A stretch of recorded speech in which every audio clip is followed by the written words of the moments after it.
சுமார் 1.5 கோடி பேர் தமிழ்நாட்டிலே இன்றைக்கு வடவர்கள். பீகாரில் 65 லட்சம் வாக்காளர்களுடைய பிரச்சனை. அதில் 6,50,000 வாக்காளர்கள் தமிழ்நாட்டில் சேர்ப்பதற்கு தயாராகிவிட்டார்கள் என்கிற செய்தி. தலைமையேற்றிருக்கின்ற மேற்குரிய பேராசிரியர் ஜெயராமன் அவர்களே, தீர்மானங்களை முன்மொழிந்து நேரத்தின் அருமை கருதி சுருக்கமாக பேசி அமர்ந்திருக்கின்ற தோழர் பொழிலன் அவர்களே, எனக்கும் பின்னால் பேச இருக்கின்ற அண்ணன் குளத்தூர் மணியண்ணன் அவர்களே, பேசி அமர்ந்திருக்கின்ற தோழர் வன்னியரசு அவர்களே, கோவன் அவர்களே, ஐயா மீதாப்பா அவர்களே, ஐயா கனகுறிஞ்சி அவர்களே, நிலவழகன் அவர்களே, செந்தமிழ் வேந்தன் அவர்களே, நன்றி உரையாற்ற இருக்கின்ற தோழர் கபிலன் அவர்களே, என்னோடு வருகின்றிருக்கின்ற தமிழக வாழ்வுரிமை கட்சியின் முன்னணி நிர்வாகிகளே, மேடையின் முன் அமைந்திருக்கின்ற அனைத்து என் உறவுகளே, பத்திரிகை ஊடக காவல்துறை நண்பர்களே, உங்கள் அனைவருக்கும் வணக்கம். இந்த தமிழக மக்கள் முன்னணி எதற்காக இந்த கோரிக்கையை முன்வைத்து இந்த 6 முனைகளிலுமிருந்து அதற்கான ஒரு பயணத்தை மேற்கொண்டு இந்த நிகழ்வு இங்கு நடத்த வேண்டிய தேவை எதனால் எழுந்தது என்பதை நாம் ஆய்வுக்கு உட்படுத்துகின்ற போது இது காலத்தின் கட்டாயம். அதனால் இதை உணர்ந்து பல்வேறு தோழமை அமைப்புகள், இயக்கங்கள் ஒன்று கூடி இந்த காலத்தின் தேவைக்கான இந்த ஒரு ஒன்றுகூடலை செய்தமைக்காக தமிழக மக்கள் முன்னணியில் இடம்பெற்றிருக்கிற அத்துணை ஆளுமைகளுக்கும் முதலில் என் இருகரம் கூப்பி வணக்கத்தை உரித்தாக்கிக் கொள்கிறேன். ஏன்னா இன்றைக்கி தமிழ்நாடு எவ்வளவு பெரிய நெருக்கடியை, இன்னல்களை, துன்பங்களை, துயரங்களை சந்தித்து கொண்டிருக்கிறது என்பதை நான் ஒரு சட்டமன்ற உறுப்பினராக நான் அறிவேன். குறிப்பாக சட்டமன்றத்தில் இயற்றப்படுகிற சட்டங்கள் யாரால் அது நம்மீது திணிக்கப்படுகிறது என்பதையும் நான் அறிவேன். எப்படி கார்ப்பரேட் பெரும் முதலாளிகளுக்கும் பெரும் நிறுவனங்களுக்கும் ஒன்றிய அரசு அதற்கு ஏற்ற ஒரு அரசாக இருந்து மாநில அரசுகளின் முற்றதிகாரத்தையே இன்றைக்கு தனதாக்கி கொண்டு ஒரு காட்டு தர்பார் அரசை ஒன்றிய பாசிச பாரதிய ஜனதா அரசு செய்து கொண்டிருக்கிறது. அதுதான் இன்றைக்கு பீகாரில் 65 லட்சம் வாக்காளர்களுடைய பிரச்சனை. அதில் 6,50,000 வாக்காளர்கள் தமிழ்நாட்டில் சேர்ப்பதற்கு தயாராகிவிட்டார்கள் என்கிற செய்தி. சுமார் 1.5 கோடி பேர் தமிழ்நாட்டிலே இன்றைக்கு வடவர்கள் இங்கு தமிழ்நாட்டை முற்றதிகாரத்தை கேட்கிற நாம் இதையும் கருத்தில் கொண்டு இன்றைக்கு அவர்கள் எப்படி பெரும்பான்மையான, எனக்கு முன்னால் பேசிய சகோதரர்கள் குறிப்பிட்டது போல், தமிழ்நாட்டில் இருக்கிற எல்லா உரிமைகளையும் இன்றைக்கு தனதாக்கி கொண்டார். அது கல்வி மாநில பட்டியலிருந்து மத்திய பட்டியலிருந்து மாநில பட்டியலுக்கு போனது. இன்றைக்கி கல்வி கொள்கை, இன்றைக்கு நிதி ஒதுக்கீடு, ஜிஎஸ்டி, பல்வேறு விடயங்கள். இப்படி ஒன்றை கூட ஒரு மக்களால் தேர்ந்தெடுக்கப்பட்ட ஒரு இறையாண்மை உள்ள ஒரு மாநில அரசுக்கு விட்டு வைக்காமல் எல்லாவற்றையும் டெல்லிக்கே மனு போடக்கூடிய, படையெடுக்கக்கூடிய அல்லது பிச்சை எடுக்கக்கூடிய அவலத்திற்கு நம்மை ஆளுகின்ற ஒன்றிய அரசுகள் செய்து கொண்டிருக்கிறார்கள். அதில் உச்சம் இன்றைய பாசிச RSS சங் பரிவார கூட்டத்தின் தலைமை அமைச்சராக இருக்கின்ற நரேந்திர மோடி பொறுப்பேற்றிருக்கிற இந்த அரசு. ஆக இந்த அரசு இன்றைக்கு எல்லா மாநிலம் அமைதியாக ஏதோ இருந்த காஷ்மீரை இன்னைக்கு மாநிலங்களை இன்னைக்கு பிரித்து சுக்குநூறாக்குறது. எதுக்குடா 800 MP சீட்டு இருக்கு நாடாளுமன்றத்துக்குன்னு கேட்டால் பதில் இல்லை. தேர்தல் ஆணையம் அவனுக்கு போச்சு. முப்படைகளை கொண்ட இந்திய இராணுவத்தினுடைய தலைமை பொறுப்பு ஒருத்தவனே நியமித்து சங்கி. இன்றைக்கு உச்சநீதிமன்ற, உயர்நீதிமன்றத்துடைய நீதியரசர்களுக்கெல்லாம் ஆளுநர் பதவி, தகவல் ஆணைய பதவி, மனித உரிமை ஆணைய பதவி, மகளிர் ஆணைய தலைவி பதவி, எல்லாவற்றையும் மிக சூட்சமாக சரியாக இந்த பியூரோக்ரசி முதற்கொண்டு தன்னகத்தில் வைத்து இன்றைக்கு மிக மோசமான ஒரு ஆட்சியை நரேந்திர மோடி நடத்தி கொண்டிருக்கிறார். கிட்டத்தட்ட ஒரு சர்வதிகார ஆட்சிக்கு அவர் தயாராகிவிட்டார். ஆக சர்வதிகார ஆட்சிக்கு தயாராகி இருக்கிற நரேந்திர மோடி அவர்களின் நடவடிக்கைகளை இந்தியாவில் பல மாநிலங்கள் கண்டிப்பதற்கு கூட தயாராக இல்லை. இந்திய ஊடகங்கள் எந்த நிலையில் இருக்கிறது என்பதை நாம் அறிவோம். இன்னைக்கு பத்திரிகை ஊடகங்களுடைய குரல் வலைகள் சுதந்திரங்கள் இன்றைக்கு பறிக்கப்பட்டு கொண்டிருக்கின்றன. யாராவது தப்பி தவறி ஏதாவது ஒரு நீதிபதிகள் பேசினாக்கா உடனே நீதிபதி உச்சநீதிமன்றத்தினுடைய நீதிபதிக்கே அவர் பாலியல் குற்றச்சாட்டில் ஈடுபட்டார் என்று சங்கிகள் அவர்களை தன் கையில் எடுக்கிற நிலை, இன்றைக்கு உச்சநீதிமன்றத்தினுடைய தலைமை நீதியரசருக்கு ஏற்பட்ட நிலை, இதையெல்லாம் நாம் பார்க்கின்ற போது அவர்கள் மிக தெளிவான சிந்தனையோடு தெளிவான எண்ணத்தோடு அவர்கள் காய் நகர்த்தி கொண்டிருக்கிறார்கள். ஆக இதை உணர்ந்துதான் இந்த மேடையிலே வீற்றிருக்கிற மேடையின் முன் அமர்ந்திருக்கின்ற நம்முடைய இந்த கூட்டமைப்பில் இடம்பெற்றிருக்கிற அத்தனை ஆளுமைகளும் சேர்ந்து, நீ எதாவது வெளிநாட்டு கொள்கின்றாங்க, வெளியுறவு கொள்கின்றாங்க, அந்த பாதுகாப்புன்றாங்க, அதுன்றாங்க, அதெல்லாம் நீ வச்சுக்கிங்க, மீதி எல்லாவற்றையும் அந்தந்த மாநிலத்திற்கான முழு அதிகாரமும் கொடுங்கன்றாங்க. அந்த அடிப்படையில் தமிழக மக்கள் முன்னணி இங்கு நிறைவேற்றப்பட்டிருக்கிற இந்த 6 தீர்மானத்தையும் தமிழக வாழ்வுரிமை கட்சி மனதார வரவேற்று ஏற்றுக்கொள்கிறது. இதில் பெரும்பான்மையான விடயங்களை தமிழக சட்டமன்றத்தில் ஓங்கி ஒலித்துக் கொண்டிருக்கிறேன். பாவம் நம்ம முதலமைச்சர், அவருக்கு இருக்கிற என்ன அதிகாரம் என்பது உங்கள் அனைவருக்கும் தெரியும். அவருக்கும் எனக்கும் சண்டை, அல்லது அவருடைய அமைச்சரவைக்கும் எனக்கும் சண்டை, இப்படிதான் சட்டமன்றங்கள் அங்கு நடந்தேறி கொண்டிருக்கிறது.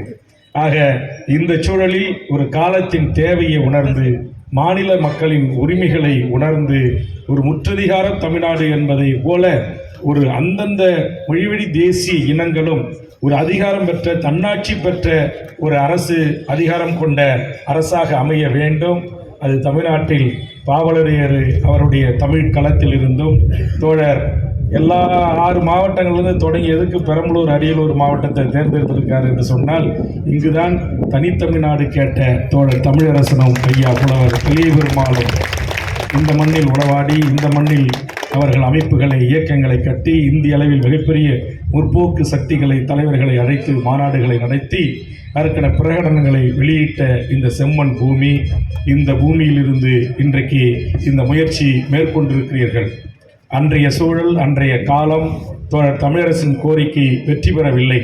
எனக்கு முன்னால் பேசிய வன்னியரசு அவர்கள் அவருடைய கருத்தாக கூட சொல்லலை, லட்சோப தொண்டர்களை கொண்ட நான் திருமாவளவன் அவர்களை தலைவராக கொண்ட இந்திய அரசியலமைப்பை ஏற்றுக்கொண்டு நாடாளுமன்ற உறுப்பினராக வீற்றிருக்கிற ஒரு அரசியல் கட்சியின் துணை பொதுச் செயலாளர் இந்த செம்மண் பூமியிலிருந்து நீங்கள் உங்கள் கொள்கையை, உங்கள் நிலைப்பாட்டை, உங்கள் ஆதிக்கத்தை எல்லா மாநிலங்களையும் சுரண்டி தனதாக்கி கொள்கின்ற நடவடிக்கை தொடரும் என்று சொன்னால் நாங்கள் தனித்தமிழ்நாடை மீண்டும் கோருவோம் என்று அறிவித்திருக்கிறார். எல்லாராலும் இதை அறிவிக்க முடியாது. அப்படி அறிவித்த விடுதலை சிறுத்தைகளுக்கு நான் என்னுடைய நெஞ்சார்ந்த வாழ்த்துக்களை, பாராட்டுக்களை தெரிவித்து, தமிழக வாழ்வுரிமை கட்சி எங்களுடைய எண்ணம், எங்களுடைய திண்ணம், எங்களுடைய செயல்பாடுகள், எங்கள் ஆசை எல்லாமும் அதை நோக்கி தான். ஆனால் என்ன செய்கிறது, நாங்களும் இந்த இந்திய தேர்தல் ஆணையத்தின் கட்டுப்பாட்டில், இந்திய ஒன்றிய அரசின் கட்டுப்பாட்டில் அவர்கள் வகுத்தளித்த இந்திய அரசியலமைப்பு சட்டத்தின்பால் ஏற்றுக்கொண்டு அண்ணல் புரட்சியாளர் அந்த இயற்றிய அந்த சட்டத்தின் துணை கொண்டு தேர்தல் அரசியலே பங்கெடுத்துக் கொண்டிருக்கிறோம். நீங்களும் தேர்தல் அரசியலே பங்கெடுத்துக் கொண்டிருக்கிறீர்கள்.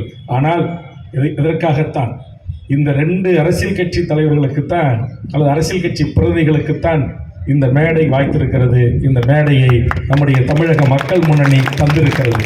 ஆக இதே உணர்வோடு தான் அண்ணன் திருமா அவர்கள் நாடாளுமன்றத்தில் பேசிக் கொண்டிருக்கிறார். அதே உணர்வோடு தான் எல்லளவும் முனையளவும் முனை மழுங்காமல் தமிழக வாழ்வுரிமை கட்சி தமிழக சட்டமன்றத்தில் பேசிக் கொண்டிருக்கிறது. நிச்சயம் இது மக்கள் மன்றத்தில் பேசுபொருளாக மாறும். இன்றைய இளைய தலைமுறை, இன்றைய தமிழ் சமூகம் இதை நோக்கி பயணிக்கக்கூடிய அத்தனை வேலைகளையும் நாம் செய்யவில்லை, சங்கிகள் செய்கிறோம். இன்னைக்கு அங்கே தொடங்கி இங்கே தொடங்கி தமிழ்நாட்டில் இன்றைக்கு பள்ளிவாசல்களை, மசூதிகளை திரைச்சீலையிட்டு அல்லது ஸ்கிரீன்களை அமைத்து இன்றைக்கு மூடியிருக்கிறான். சென்னையில் தொடங்கிவிட்டான் அவன் வேலையை. நீ உத்தரப்பிரதேசத்தில் தொடங்கினாய், குஜராத்திலே தொடங்கினாய், மத்திய பிரதேசத்தில் தொடங்கினாய், இன்றைக்கி தமிழ்நாட்டிலும் தொடங்குகிறாய். நல்ல பெரிய பெரிய மாநிலங்களமாக தொடங்குற. இன்றைக்கி 65 லட்சம் வாக்காளர்களை நீக்கினதுக்காக இன்றைக்கி எனக்கு மாற்று கருத்து காங்கிரஸ் கட்சியில் இருந்தாலும் கூட மக்களின் தன்னெழுச்சி, இன்றைக்கு பீகார் மாநிலம் தன்னெழுச்சியாக ஒன்றிய பாசிச அரசுக்கு எதிராக வெகுமக்கள் போராட தொடங்கியிருக்கிறார்கள். இங்கே ஒன்றிய அரசு பதவிகளை முழுவதும் ரயில்வே துறையாக இருக்கலாம், மத்திய அரசாக இருக்கலாம், புலனாய்வாக இருக்கலாம், விமானத்துறையாக இருக்கலாம், வருமான வரித்துறை அலுவலகமாக இருக்கலாம், அமலாக்கத்துறையாக இருக்கலாம், எல்லா துறைகளிலும் நீக்கமராவதான். எங்கள் ஊர் என்எல்சியாக இருக்கலாம், திருச்சி நம்முடைய ஸ்டீல் பிளான்ட்டாக இருக்கலாம், பெல்லாக இருக்கலாம், எதுவாக இருந்தாலும், வேலூர் வெடிமருந்து தொழிற்சாலையாக இருக்கலாம், ஆர்பராக இருக்கலாம், எல்லாவற்றையும் தனதாக்கி கொள்ளுகிறான். எங்கே தமிழ், எங்கும் தமிழ் என்று சொன்னார்கள். இன்னைக்கு மத்திய அரசு நிறுவனங்கள் எங்கேயுமே தமிழ் இல்லை.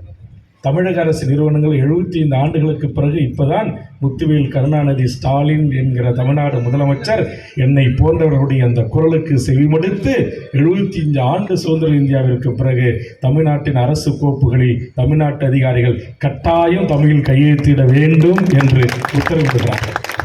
வேல்முருகனாகிய நான் தான் இந்த கோவில்கள்லாம் தமிழிலும் அர்ச்சனை செய்யப்படும் யாசகமாக போட்டிருந்தீங்களே, தமிழில் அர்ச்சனை செய்யப்படுங்கள் என்று ஒரு தீர்மானத்தை கொண்டு வந்து கலைஞர் அறிவித்தார். இப்போது கூட இங்கே எனக்கு முன்னால் பேசிய தோழர்கள் குறிப்பிட்டார்கள், இன்றைக்கு ஸ்ரீரங்கத்தில் தெலுங்கு மொழி, மலையாளம், வேலூரில் என்ன மொழி, தெலுங்கு, மலையாளம், கன்னடம், அப்படியே திருவண்ணாமலை வந்துனாக்கா ஆங்கிலம், தெலுங்கு. ஆக நாம் தமிழ்நாட்டில் தான் வாழ்கிறோமா? எங்கு பார்த்தாலும் வடவர்களின் ஆதிக்கம். அதையும் நான் பேசினா உடனே சொல்கிறேன், வேல்முருகன் உழைக்கும் தொழிலாளிக்கு எதிராக இருக்கிறான். நான் உழைக்கும் தொழிலாளிகளுக்கு எதிராக இல்லை. இந்த மண்ணில் திட்டமிட்டு RSS சங் பரிவார கும்பல்களால் இறக்குமதி செய்யப்பட்டு தேர்தல் ஆதாயத்துக்கு பயன்படுத்துகிற அந்த வட இந்திய கும்பலுக்கு எதிராகத்தான் வேல்முருகன் பேசுகிறான். இந்த மண்ணின் வேலை இந்த மக்களுக்கு கொடு. ஒன்றிய அரசு வேலையை முழுவதும் 90% அந்தந்த மாநில மக்களுக்கே கொடு. பீகார் வேலையை பீகாருக்கு கொடு, உத்தரப்பிரதேச வேலையை உத்தரப்பிரதேசத்துக்கே கொடு, தமிழ்நாட்டு வேலையை தமிழ்நாட்டுக்கு கொடுன்றோம். அதே மாதிரி மாநில அரசு பதவிகளை 100% அந்த மாநில மக்களுக்கே கொடு. இங்கே இருக்கிற தனியார் துறை வேலைகளை 100% அந்த மக்களுக்கே கொடு. டாடா நிறுவனம் ஒன்று சிப்காட்டில் ஒசூரில் கொண்டு வந்திருக்கிறான். 10,000 பேரை ஜார்க்கண்ட்லேருந்து கொண்டு வந்து இறக்கிருக்கிறான். 5,000 பேர் பெண்கள், 5,000 பேர் ஆண்கள். கேட்பதற்கு நாதி இல்லை. சட்டமன்றத்தில் கேட்டேன். என் அன்புக்குரிய அன்பு தென்னரசு, நம்முடைய அண்ணன் தங்கம் தென்னரசு சொன்னார், நிச்சயம் அதை மாற்றம் செய்கிறேன் என்று சொன்னார். ஆனால் ஒன்றிய அரசு இன்னி வரைக்கும் மாற்ற விடலை. இப்படி ஒவ்வொரு பிரச்சனைக்காக நான் பேசிக்கொண்டே இருக்கலாம். நேரத்தின் அருமை கருதி நான் விடைபெற விரும்புகிறேன். ஆதலால் இந்த முற்றதிகார தமிழ்நாடு என்பது இந்த 1-2 விரல் விட்டு அதிகாரங்களை தன்னகத்தில் வைத்துக்கொண்டு மீதம் அத்தனை அதிகாரங்களையும் அந்தந்த மாநில மக்களால் தேர்ந்தெடுக்கப்பட்ட அரசின் கைகளுக்கு தாருங்கள், அல்லது தருகின்ற வரையில் நம்முடைய போராட்டம் தொடரட்டும் என்று கூறி இந்த ஒன்றுகூடலை மிகச்சிறப்பாக ஒழுங்கு செய்திருக்கிற தோழர் பொய்யலன் உள்ளிட்டவர்களுக்கும், தமிழ் அறிஞர் பெருமக்களுக்கும், வருகை தந்த அனைத்து உறவுகளுக்கும் எனது தமிழக வாழ்வுரிமை கட்சியின் சார்பாக இங்கு எண்ணற்ற நிர்வாகிகள் என்னோடு வருகின்றிருக்கிறார்கள். அனைவரின் பெயரையும் அழைத்து அவர்களுக்கான மதிப்பு சேர்க்க முடியவில்லை.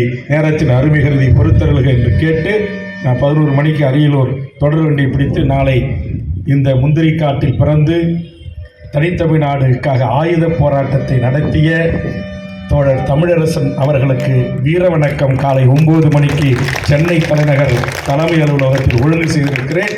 அதற்காக செல்ல வேண்டும். அண்ணன் குளத்தூர் மணியும் ஐயா ஜெயராமனும் 10 மணிக்குள்ளே முடிச்சிருவாங்கன்னு நம்புகிறேன்.